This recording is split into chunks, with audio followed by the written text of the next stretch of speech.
រល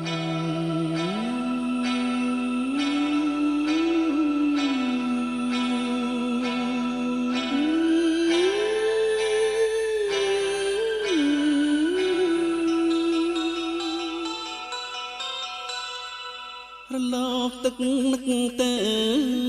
ដូចដួងចិត្តទិញជ្រុលស្នេហ៍ស្និទ្ធណាស្រស់ជីវ៉ាតែអស់សង្ឃឹមក្នុងចិន្តាព្រោះហាត់ថានឹងត្រក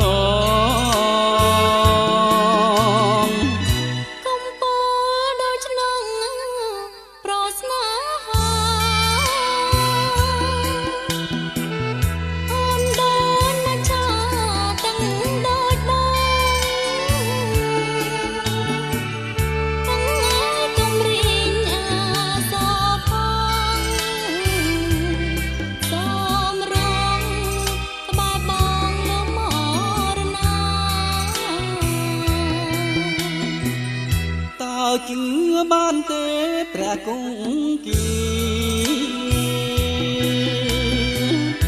ពីពេលបំងារថ្លែងចរចាអមេឃបបកនឹងយាតាជួយស្រាយបញ្ហាខ្ញុំនេះ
ស្រឡាញ់ស្ទើលេត